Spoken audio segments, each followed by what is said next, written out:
All right, welcome back to the channel, everybody. Got the 6J in the booth. We're ready to go ahead and start doing some painting. Now, in addition to the car, I've got a hood scoop I've got to do to match, just in case they decide to go that route with it. But you'll notice I have the deck lid on the car. I'm going to go ahead and just seal and paint the deck lid on the car as it is. I've got just a couple of small fasteners on here that are actually, the head's been turned down a little bit. So try not to make much of an edge.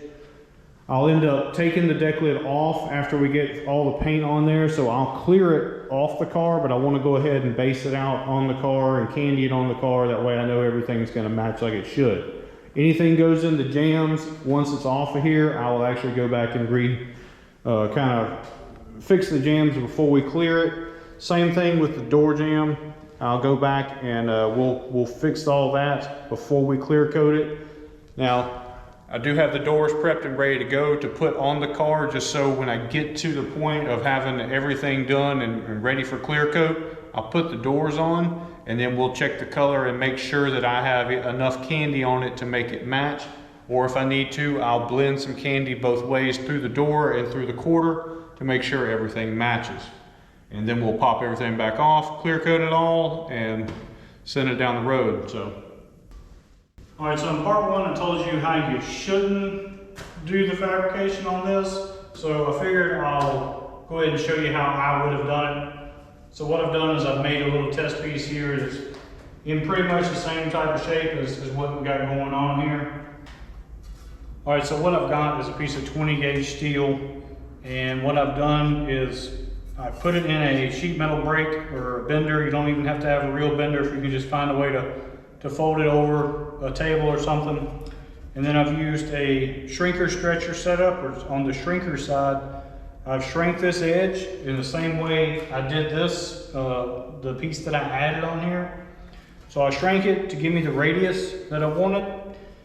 On the top side here, wasn't 100% necessary, but I used what's known as a tipping wheel and a bead roller, and I was able to bring this edge up. And you can see that's in a curve, so I didn't use a table. This is literally brought up with a two-wheel setup that you kind of force it up as you go through, and you can bring that lip up as high as you want. Works really good when you're doing a curved surface.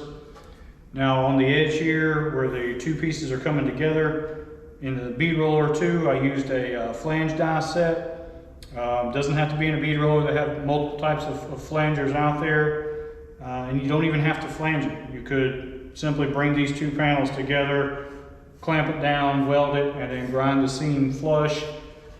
In this method here, with the flange, you actually you have more material to weld on. If your welding's not too good, you don't have to worry about blowing holes in it real easy, but makes it nice because you can fully weld it, grind it down. You're not messing with the actual edge, so you don't have to worry about cutting through it when you're trying to give it some sort of a small radius like this. You know, anytime you make a curved panel like this, you want to be able to roll that edge over so you don't have to mess with the actual edge. You want to mess with it a little further away. That way you can kind of hammer and dolly it and straighten out whatever you need to do. So just wanted to show y'all how I would have done this if I was making this, since I did, explain how it wasn't the most ideal setup for what's going on here.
All right, so the silver's on, everything looks good.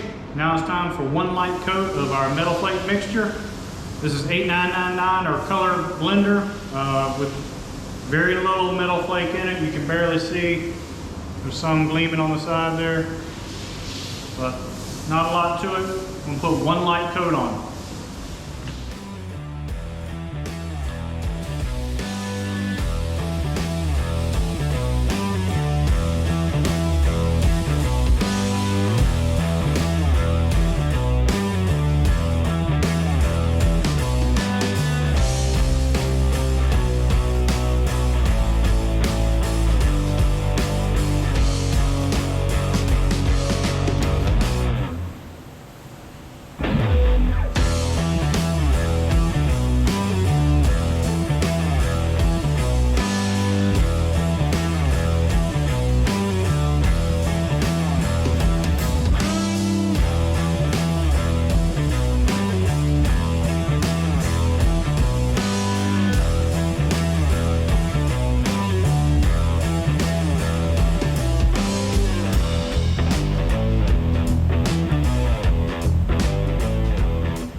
All right, the metal flake's down. It's time to put on our candy.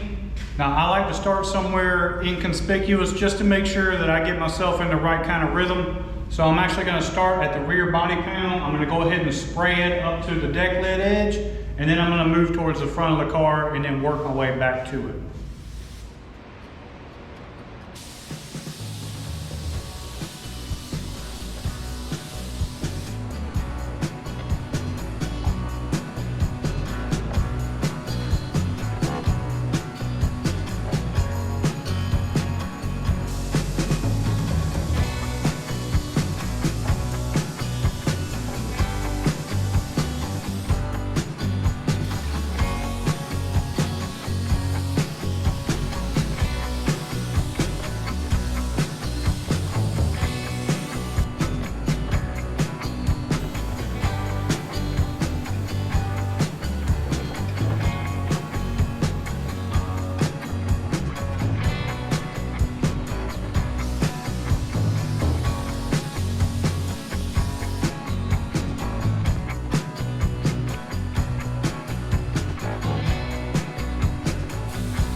All right, so at this point, I've got 2 coats of candy over the whole body and over the hood scoop.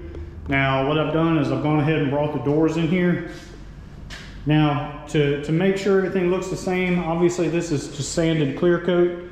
I'm gonna add 1 coat of just plain DBC500 with no candy in it. I'm gonna put 1 coat on the doors. That way they have the exact same sheen as the rest of the car. At that point, I'm gonna go ahead and put the doors on the car so I can determine how much more candy is gonna be needed on the body or on the doors. Now, normally it's 3 coats on the body, but I just wanna make sure.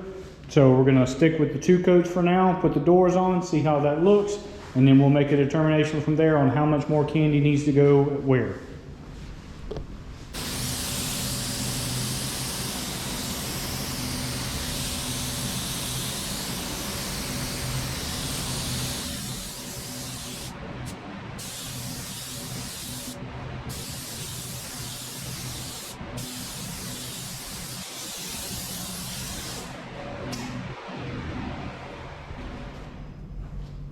All right, so the doors are on the car. You can see this side here on the driver's side looks really good. Even though I've only got 2 coats on the body. Remember, I did have to blend through this door at one point in time, so I thought this door might end up darker. It actually is not.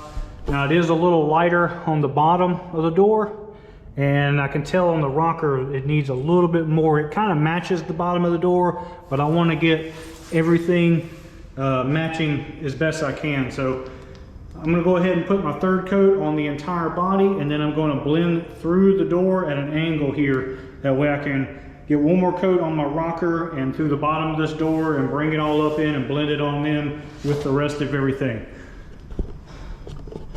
Now the passenger side's the same way, so I'm going to do the exact same thing on the passenger side. And I'm going to add 1 more coat to the hood scoop, just like I'm doing to the body. So that'll be 3 coats on everything of the body, and then we've blended the doors.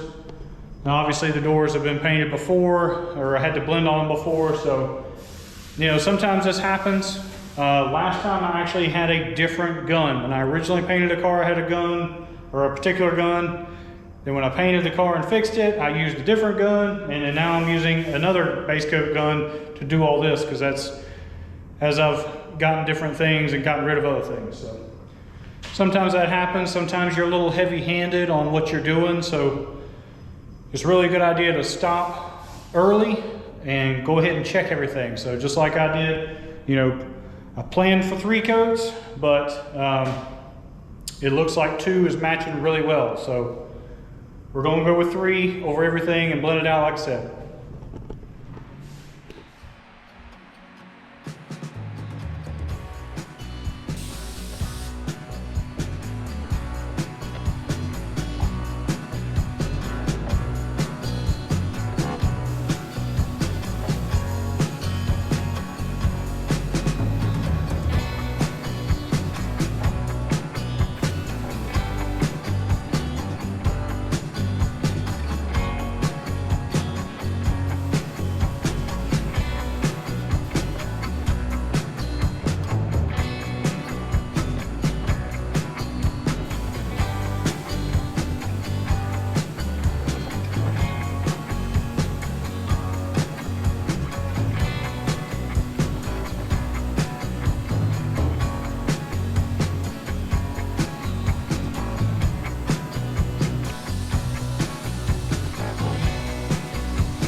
All right, so the last little step in this adventure, I've got the deck lid off.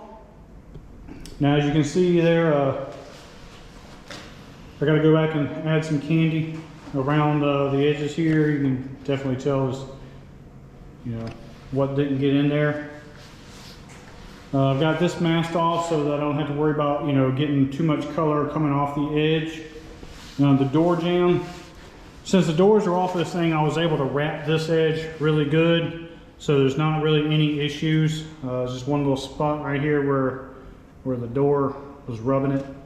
And then along this section here, you can see that it's missing a couple coats. So I'm gonna blow some candy in here. I'm not worried about taping this off because of the direction I'm able to spray. My overspray is gonna come right off. Now the other side is the same way. Everything looks great through here. It's just this upper surface of the rocker needs some color on it. So got everything else off over here. That stuff will be fine. So I'm gonna color in these little areas, then I'm gonna tack everything off, make sure everything's good and clean, make sure there's nothing wrong, and then we'll be ready to shoot some clear coat. I'm gonna be shooting 2021. I'm gonna put 3 coats on it. It's Friday afternoon. This thing can sit all the way till Monday, and then I can come in here and do any buffing I need to. Everything will be good and dry.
you can see, everything looks real good in the light, in the dark.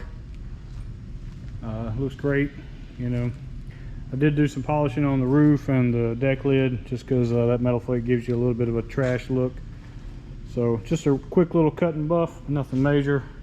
Front end still looks as beautiful as it did 5 years ago when I originally painted this car. And like I say, that's the second time around I've actually painted the body because of, well, last time it was a little bit of damage, this time for obviously some modifications. So just remember, always write your stuff down, always know what you did before, and it's just that easy to refinish something. Like I said, this is basically a panel painting job. I didn't really blend any of the color, just blended a little bit of the candy itself out. Everything else is exactly the same way I did it the first time around. So, all right, that's all for the 68 Camaro.